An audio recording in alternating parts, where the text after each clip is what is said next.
Muy bien, buenos días chicos, ¿qué tal? ¿Cómo están? ¿Me escuchan? ¿Me escuchan? Buenos días, profesor. Sí, lo escucho.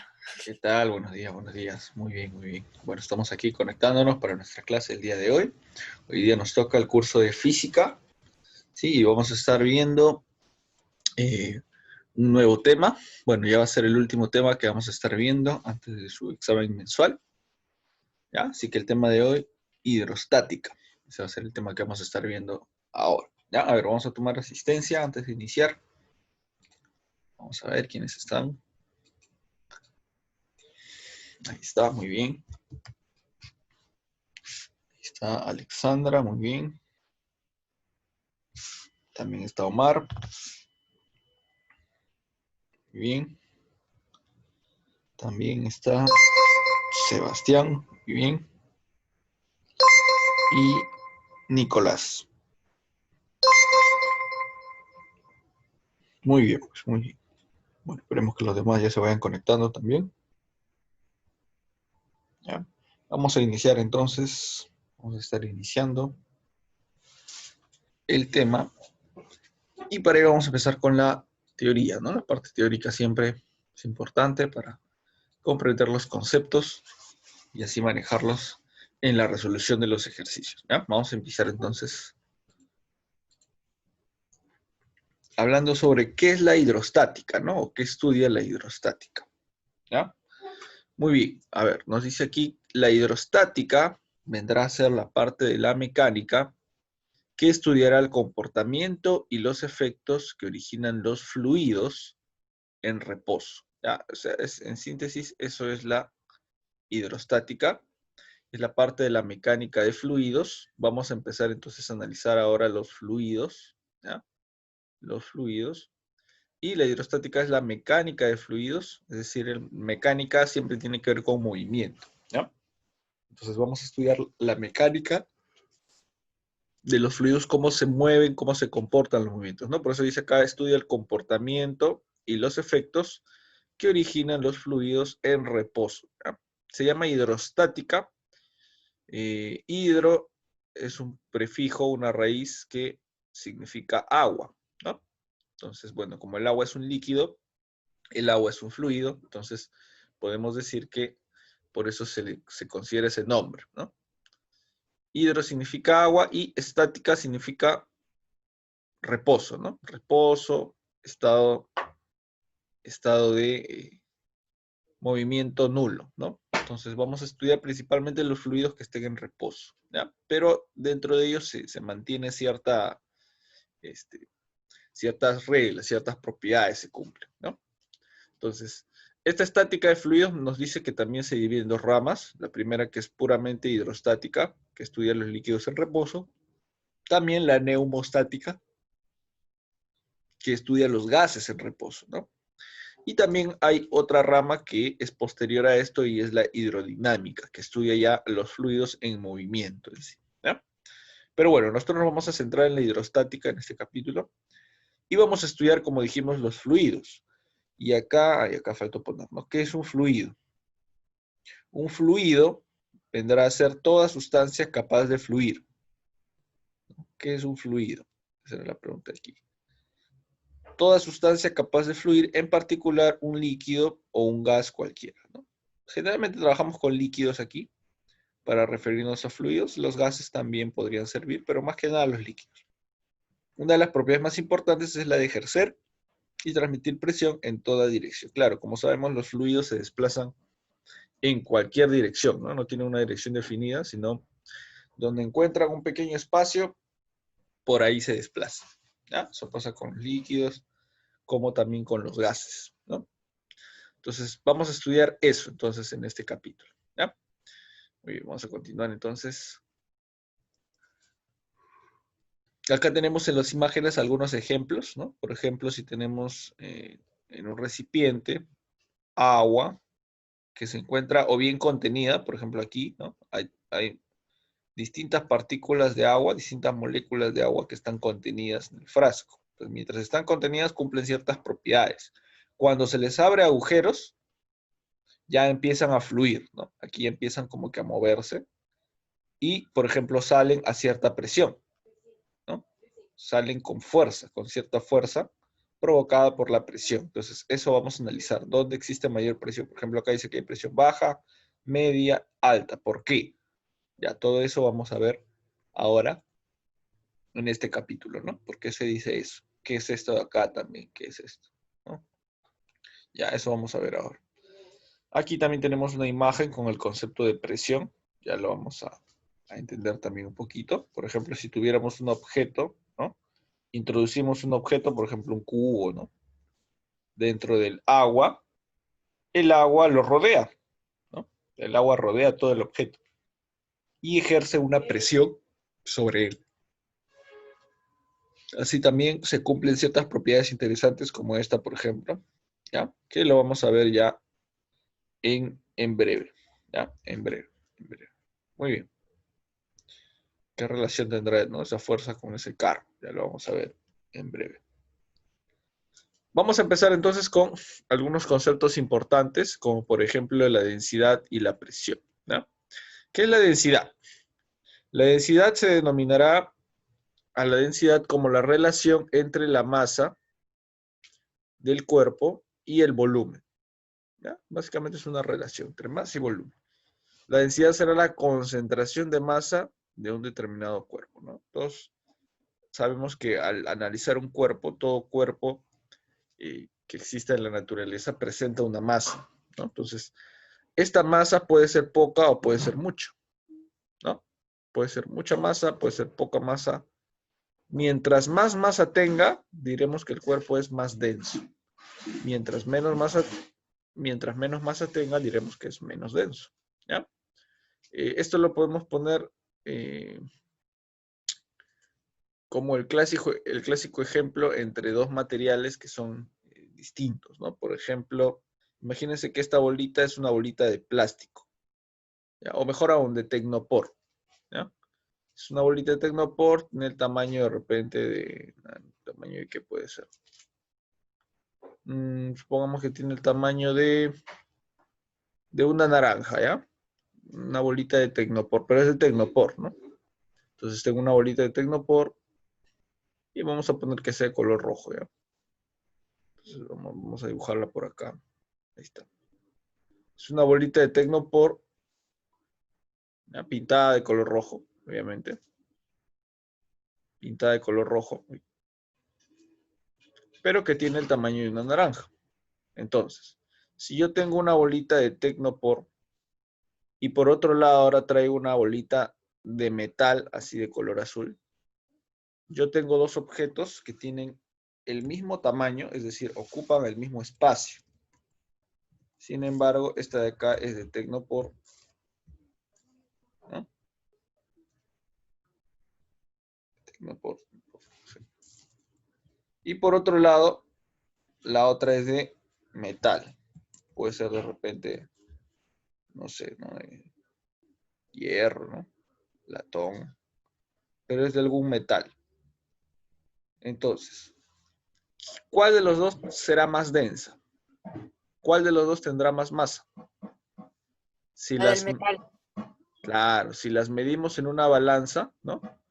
En una balanza, obviamente, pues, ¿no? La del metal va a pesar mucho más, o sea, va a tener una mayor masa. En cambio, la del Tecnopor, por su mismo material, va a tener una menor masa. Pero el volumen que ocupan es igual, ¿no? El volumen 1 es igual al volumen 2. O sea, en el espacio que ocupan no hay diferencias, ¿no? La diferencia está en el peso o la masa que ambas tienen. Ahí está la diferencia. Ahí está la diferencia real. Entonces, como se da esa diferencia en su masa, ¿no? Porque el volumen es igual, entonces eso va a influir en la densidad, ¿no? ¿Por qué? Porque la densidad se mide dividiendo la masa entre el volumen. Si la masa es mayor, el resultado de la división también será mayor, ¿no? Porque el número al que voy a dividir va a ser un número más grande. Y el volumen es el mismo. Entonces, si la masa es mayor, la densidad también será mayor, ¿no? Es como que la relación entre el peso del objeto y el espacio que ocupa. ¿Ya? Entonces, ahí tenemos un ejemplo claro. Si el volumen es el mismo y la masa es diferente, entonces la densidad del metal aquí será mayor, ¿no? La densidad se representa por esta letra griega llamada Rho. ¿Ya? Es una letra griega llamada Rho. Es como una P, ¿no? Pero no exactamente igual, ¿no? Como una P media curveada, ¿no? Media curveada en la esquina. ¿Ya? Ya está. Entonces, esa es la densidad. Ahora, ¿con qué magnitud, con qué unidad trabajamos con la densidad? La densidad estará, como es masa, arriba es kilogramo, el volumen es metro cúbico, entonces la unidad será kilogramo sobre metro cúbico. ¿Ya? Siempre vamos a trabajar con esas unidades para la densidad. Muy bien. Por otro lado tenemos a la presión. ¿Qué es la presión? La presión será una magnitud que relaciona ahora la fuerza por el área, ¿no? O la fuerza sobre el área en el que está. ¿Ya? Lo que hacemos es dividir la fuerza normal, que es la fuerza perpendicular, ¿no? Que actúa sobre el cuerpo, entre el área al que afecta. ¿Ya? La unidad será Pascal. Entonces, por ejemplo, ¿no? Si tenemos, imagínense que esta es la tapa de un tanque. ¿Ya? Supongamos que esta es una tapa y abajo hay un tanque, ¿no? Acá abajo hay un tanque. ¿Ya? Sí, entonces, esta tapa ¿qué está haciendo? Está cerrando, ¿no? Toda la abertura. Y nosotros si queremos tapar el tanque, lo que vamos a tener que hacer es, bueno, empujarla, ¿no? Empujarla en dirección hacia abajo. Entonces, ejercemos nosotros una fuerza sobre esta superficie. Si esta fuerza afecta, ¿no? A todo este cuerpo que forma toda esta superficie, bueno, en el caso de acá me están diciendo que la fuerza es diagonal, ¿no? O sea, empujamos de esta manera. Bueno, esta fuerza igual se va a descomponer y lo que va a afectar va a ser esta fuerza aquí, la fuerza normal. No la fuerza que va al costado, sino la fuerza que va de forma perpendicular, ¿no? Que forma 90 grados. Esta es la fuerza que vamos a tomar en cuenta. Entonces, esta fuerza afecta a toda esta área, ¿no? Esta fuerza afecta a toda esta área. Generalmente se da cuando hacemos presión, ¿no? Cuando empujamos algún objeto, empujamos alguna superficie, ¿no? Queremos tapar algo, por ejemplo, ¿no? Empujamos algo. Por ejemplo, cuando aplastamos un botón. Cuando aplastamos un botón también, ¿no? Ejercemos una fuerza sobre una superficie. Eso será entonces presionar. ¿Ya? Entonces la presión se define así, fuerza normal sobre área. La fuerza ya sabemos que se contabiliza en Newton, el área en metros cuadrados. Al dividir entonces Newton entre metro cuadrado, el resultado será los pascales. ¿Ya? Famosos pascales. ¿Ya? Entonces está bastante sencillo el concepto. Ahora, ¿cuándo usaremos presión? Ya vamos a ver para ciertos casos donde se ejerza esa fuerza, ¿no? Muy bien, vamos a continuar. ¿Qué otros conceptos tenemos? Las fórmulas no están tan complicadas, miren ahí, ¿no? Densidad, masa sobre volumen, presión, fuerza sobre área. ¿Ya? Presión hidrostática y absoluta ahora. Entonces, va a existir una presión que se denomina hidrostática, ¿ya? Porque se va a dar precisamente en los fluidos hidrostáticos. Entonces me dice, todo punto en el interior de un líquido, cuando tratemos con líquidos a presentar, soportará la presión que el líquido ejerce sobre él. Esta presión es consecuencia del peso del líquido. Claro, obviamente, el líquido, al ser un objeto, una materia, va a tener un peso, va a tener una masa. Y al tener esta masa, este peso va a ejercer una presión sobre algún punto en este líquido. ¿Ya? Por ejemplo, ¿no? Si tomamos un punto aquí, ahí está, imaginemos que tomamos este punto aquí. En este punto yo puedo decir que existe una presión de parte del agua, ¿no? Si regresamos al dibujito inicial que vimos al principio, cuando yo introduzco, ahí está, cuando yo introduzco un objeto en agua, por ejemplo aquí una cajita, ¿no? Estoy introduciendo una cajita dentro de este agua. ¿Qué pasa? El agua ejerce presión sobre el objeto, ¿no? Aunque no lo vemos, el agua ejerce presión. Hay una fuerza que lo empuja hacia adentro hay otra fuerza que lo empuja a la izquierda, hay otra fuerza que lo empuja a la derecha, hay otra fuerza que lo impulsa hacia arriba, ¿no?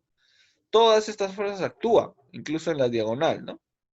Por eso es que cuando arrojamos un objeto, este objeto va cayendo lentamente, no cae rápido, sino el objeto cuando lo echamos a algún líquido, no cae rápido, se demora un poco en caer, ¿no? Claro, a esto hay que sumarle el propio peso del objeto, ¿no? El propio peso del objeto ejerce también una fuerza hacia abajo. Entonces, hay una fuerza hacia abajo, pero como ven, también hay una fuerza hacia arriba, y hacia la derecha, y hacia la izquierda, en todos los sentidos. Por eso es que el objeto se demora en caer, va cayendo lentamente, ¿no? Y al final lentamente adquiere su forma o adquiere su posición, ¿no? Entonces, eso va a pasar. Si yo tomo entonces un punto, dijimos este punto aquí en este líquido, imaginemos que esto es una piscina, ¿no? O un estanque de agua, ¿no? Y tomo este punto, ¿qué va a pasar entonces? Yo puedo calcular cuánto es la presión. Por eso me dice que el cálculo de presión hidrostática en un determinado punto de un líquido en reposo se calcula mediante la siguiente ecuación. Entonces, puedo calcular en este punto, vamos a ponerle el punto A. Yo puedo calcular que la presión en el punto A será igual a, bueno, presión hidrostática, me ponen aquí, Rho dl, Rho quiere decir densidad, ¿no? Densidad del líquido por gravedad por altura. La altura será la distancia que hay desde la superficie hasta este punto de aquí, ¿no? Esa será la presión entonces que yo voy a tomar en cuenta. O sea, hay que tomar en cuenta la altura también a la cual está sumergido el punto o en la cual está ubicado el punto, ¿no?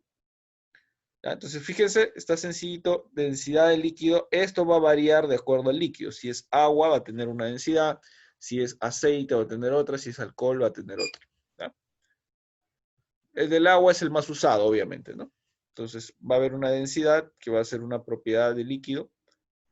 Luego vamos a tener G, la gravedad, que generalmente va a ser el valor que usamos, ¿no? 10 metros por segundo cuadrado. Y la altura también va a ser un dato que me dé, ¿ya? Entonces, ¿cómo se mide cada uno? Ya sabemos, bueno, la densidad se mide en kilogramos sobre metro cúbico, la aceleración se mide en metros por segundo cuadrado, la profundidad en metros y la presión total en pascales, ¿ya? Muy bien, eso es para ya la presión en un punto. Ahora, también existe el concepto de presión absoluta. La presión absoluta vendrá a ser la presión completa, digamos, todo lo que recae sobre el punto, ¿ya? ¿Por qué? Porque si tomamos este punto A que habíamos tomado aquí, este punto A muy bien, está sumergido aquí, ¿no? Tiene una presión, sí, ¿por qué? Porque ya dijimos que el agua, ¿no? Actúa en varios sentidos, o sea, la cantidad de agua que está por arriba del objeto, que es toda esta, ejerce una presión hacia ahí, hacia ahí, hacia ahí, ¿no? Toda esa cantidad de agua ejerce una presión. Obviamente también hay una cantidad que lo presiona hacia arriba, pero es menor, ¿no? Es más fuerte la cantidad que está yendo hacia abajo, si se dan cuenta, ¿no?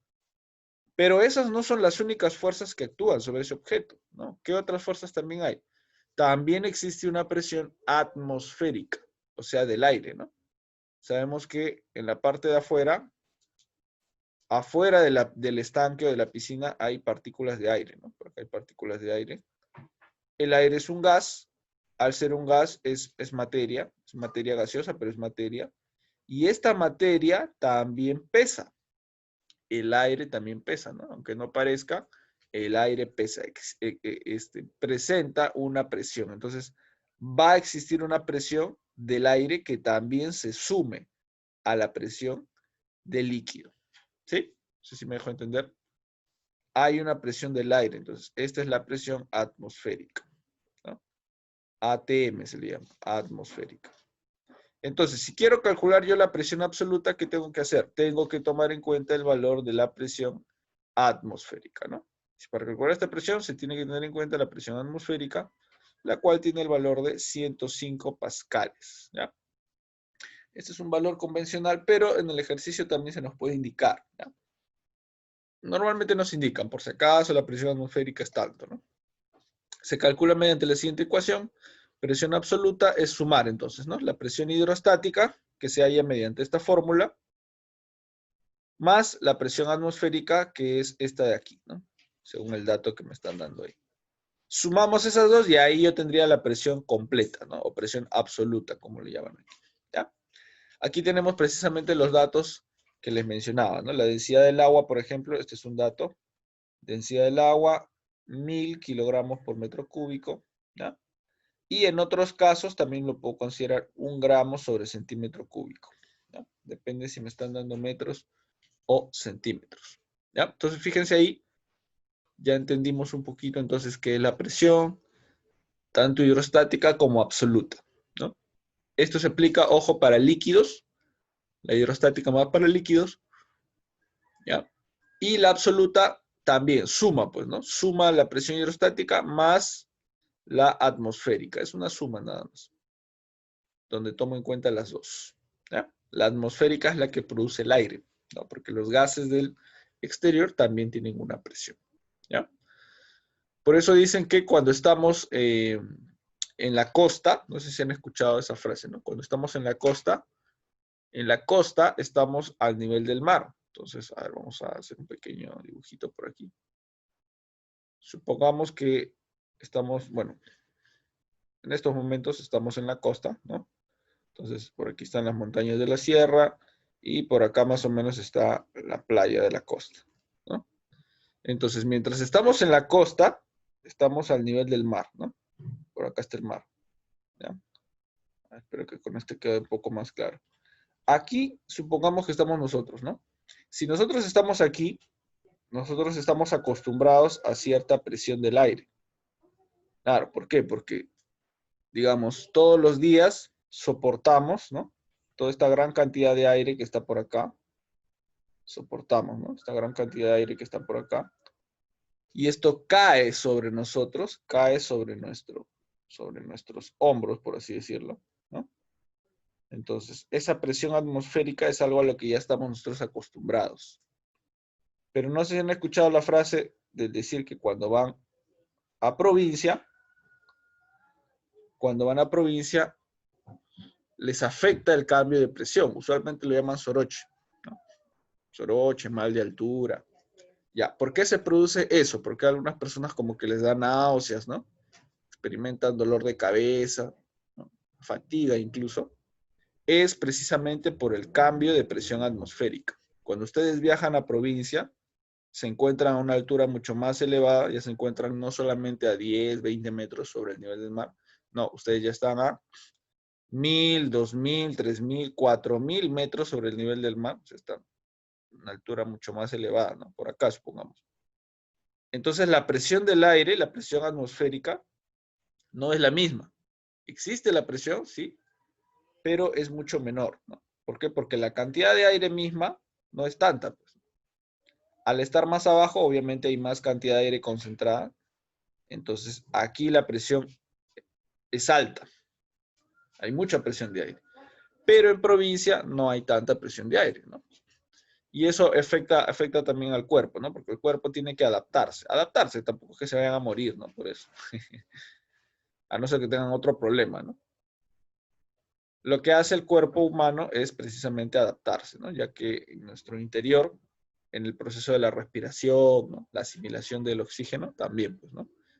Tenemos que adaptarnos. Una vez que nos adaptamos, nos damos cuenta que ahí existe menor presión, ¿no? No hay tanta presión como acá, ¿no? Entonces, nos adaptamos a ese nuevo clima y ya nuestro cuerpo sabe cómo reaccionar ante ello. Y nos sorprenden ciertas cosas, ¿no? Aparentemente las cosas pesarían menos, ¿no? Por ejemplo, cuando juegan fútbol, ¿no? Se van a dar cuenta de cómo la pelota como rebota más, ¿no?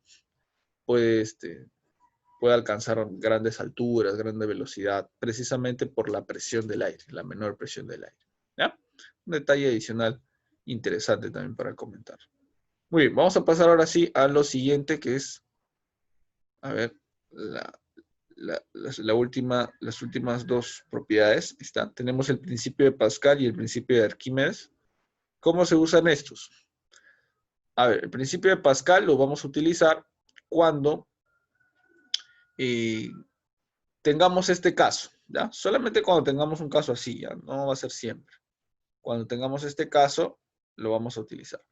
El principio de Pascal me dice que cuando yo tengo, digamos, dos superficies conectadas, tengo aquí una superficie A1 y una superficie A2, y están conectadas mediante un líquido, ¿no? Aquí pueden ver que hay como que un tubo que las conecta, ¿ya?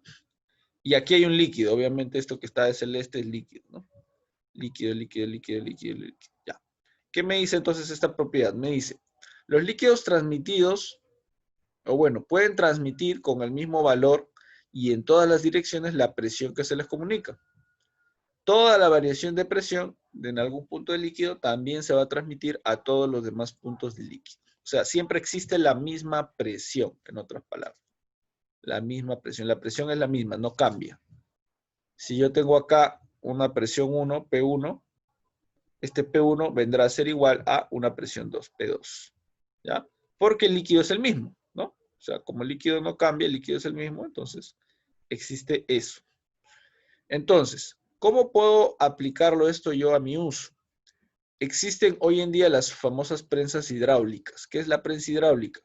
Es un instrumento en el cual multiplicamos la fuerza, ¿sí? De esta manera podemos hacer esto. Multiplicar la fuerza y levantar cuerpos pesados aplicando solamente una fuerza de menor magnitud, ¿no? Lo que se hace con algunas palancas, ¿no? Se hace una presión pequeña. A ver, o sea, tenemos aquí, ¿no?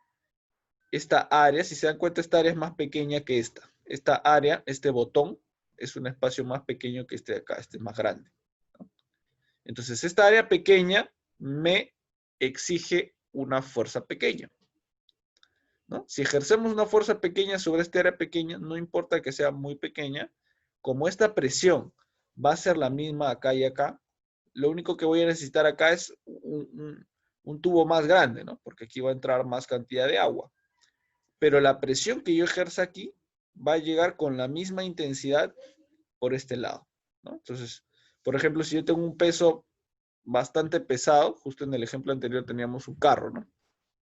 En la primera imagen vimos un carro. Supongamos que acá yo tengo un carro y quiero levantar un carro. Este es el principio que se utiliza para las famosas gatas, ¿no? Las gatas hidráulicas con las que se levantan los carros. Ya, este es el principio que se utiliza, ¿no? ¿Qué tenemos aquí? Tenemos un líquido especial, ¿no? Generalmente no va a ser agua, va a ser otro líquido que tenga mucha mayor densidad. La densidad me permite ejercer más presión. Entonces, si yo quiero levantar un carro es un objeto muy pesado. No voy a necesitar tanta fuerza aquí. ¿Por qué? Porque sin importar la cantidad de fuerza que esté aquí presente, la presión, que también tiene mucha relación con la fuerza, va a ser la misma que yo ejerza aquí. Si yo ejerzo aquí una presión bastante grande, porque la fuerza con respecto al área va a ser muy grande, como el área es pequeñita, si yo hago una fuerza mayor, la presión también va a ser mayor, ¿no? Entonces, esta presión, que es bastante grande, se va a transmitir por acá. Y va a llegar como si fuera una fuerza grande. Se va a multiplicar. Por eso dice, se multiplica el valor de la fuerza. Si la fuerza no era tan grande, por el efecto de la presión, se va a multiplicar y va a parecer, va a causar el mismo efecto que una fuerza grande, ¿no? En resumen, se simplifica mediante esta fórmula. Fuerza 1 entre fuerza 2 es igual a área 1 entre área 2, igual también entre altura 1, esta es la altura 1, y la altura 2, ¿no? Aunque esto no se usa mucho, más se usa esta primera parte. Fuerza 1 entre área 1 es igual a fuerza 2 entre área 2, ¿ya? Muy bien. Esta área 1 es el área del pistón o del botón, ¿ya? Entre el cual se ejerce la fuerza. Muy bien, eso me dice el principio de Pascal. Vamos a pasar ahora al segundo, principio de Arquímedes. El principio de Arquímedes me dice que todo cuerpo sumergido, total o parcialmente en un líquido, va a experimentar una fuerza de parte del líquido. Esto se denomina el empuje. O sea, existe una fuerza de empuje. Creo que ya todos sabemos esto, ¿no? Empuja al cuerpo a salir. Esta fuerza de empuje actúa en el centro del objeto, se dirige hacia arriba. ¿Cómo se calcula la fuerza de empuje? será mediante esta formulita. La fuerza de empuje del líquido es igual a la densidad del líquido por la gravedad por el volumen de la parte sumergida. B, ese es el volumen de la parte sumergida. V vendrá a ser lo que queda afuera, ¿no? Acá está en la imagen. Lo que queda afuera es esto, lo que queda adentro es esto. Y el empuje se calcula mediante esa fórmula. Ese está más sencillito, ¿no? ¿Cómo calcular el empuje? Solo aplico el principio de Arquímedes, ¿ya?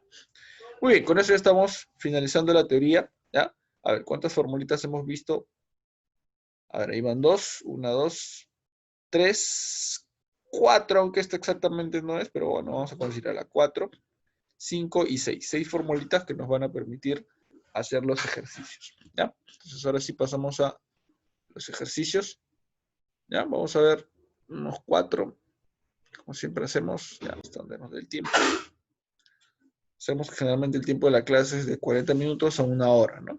Estamos tratando de hacer 1 hora ahora para tratar varios ejercicios, ¿no? Para que no se queden con pocos ejemplos. Ya, a ver, vamos a proyectar la diapositiva. A ver, un minutito.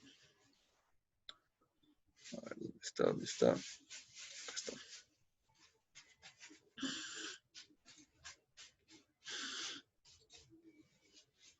Ya.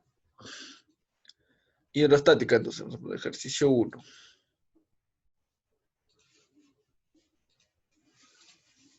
Ejercicio 1. A ver, ¿qué me dice el ejercicio 1?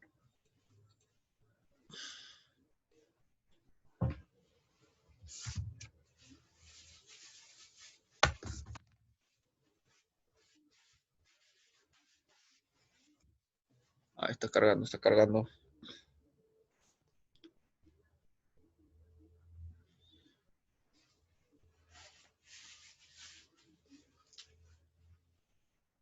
Ya, vamos a ver, tenemos que identificar qué elementos, con qué elementos se está trabajando y según eso, qué fórmula hay que usar, ¿no? Eso es lo que nos vamos a fijar. Vamos por acá, ya, ahí está, 1. El cubo M, me dice, tiene 10 kilogramos de masa y su arista es de 5 metros. Calcula la presión en pascal que ejerce sobre la mesa. Me están pidiendo la presión entonces, ¿no? Ya sabemos que la presión se calcula mediante una sola fórmula, ¿no?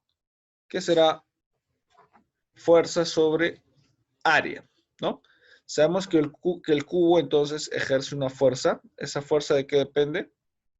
De su peso, pues, ¿no? La fuerza que ejerce es su peso. Entonces la fuerza que está ejerciendo será igual al peso del objeto, ¿no? ¿Y cómo calculamos el peso de un objeto? ¿Se acuerdan? Eso lo hacíamos multiplicando mg, ¿se acuerdan? Claro, pues masa por gravedad, ¿no? Masa por gravedad. Ya está. Ese es para hallar la fuerza, entonces hacemos eso para hallar la fuerza. Ahora, para hallar el área, tenemos que hallar el área que ocupa el objeto. El área que ocupa el cubo será el área de su base, ¿no? Como es un cubo, su base será un cuadrado. Entonces, por aquí tiene una base cuadrada, más o menos así, ¿no? Ahí, a ver, vamos a borrar esto. Tiene una base cuadrada en la parte de abajo, ¿no? Esta base cuadrada será el área que está ocupando.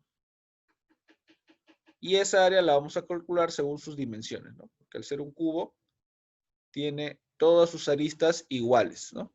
Ahí está. ¿Ya? Entonces, por un lado calculamos la fuerza, por otro calculado calculamos el área, ¿no? El área que está ocupando. Ya, vamos a ponerlo entonces aquí. Ya. Me piden calcular la presión. Sabemos que la presión es, vamos a poner por acá la fórmula de la presión. Fuerza sobre área, ¿no? Esa es la presión. Entonces, para calcular la presión, necesito la fuerza y necesito el área. ¿Qué datos me dan? Su masa es de 10 kilogramos. Datos. Su masa es de 10 kilogramos. Su arista es de 5 metros. 5 metros. Ya, esos datos nomás me dan. Entonces, tengo que calcular primero la fuerza, dijimos, y luego el área, ¿no? Calculo la fuerza. Fuerza dijimos que es igual al peso. Y eso es igual a masa por gravedad. ¿Cuánto es la masa? A ver, según los datos, ¿cuánto es la masa? 5. 5, muy bien. ¿Y la gravedad? 10. 10, ¿no? 5 por 10 será entonces, ¿cuánto será? 50. 50. Correcto, 50. Entonces vamos a ponerle el minúscula. Ajá. 50 newton será entonces, ¿no? Tengo acá entonces 5 por 10, 50 newton. Esa será la fuerza entonces. Ahora solamente me falta el área. El área es lo mismo, ya dijimos que el área de su base. ¿Ya? Entonces el área será... Ya, por acá teníamos. 50. 50. El área será el área de la base. Y su base, al ser un cubo, dijimos que su base es un cuadrado. ¿Ya? Su base es un cuadrado. Al ser un cubo, su base es un cuadrado. ¿Ya? Entonces, si su base es un cuadrado, vamos a poner acá, ¿no? Base cuadrada. Base cuadrada. Al ser un cuadrado,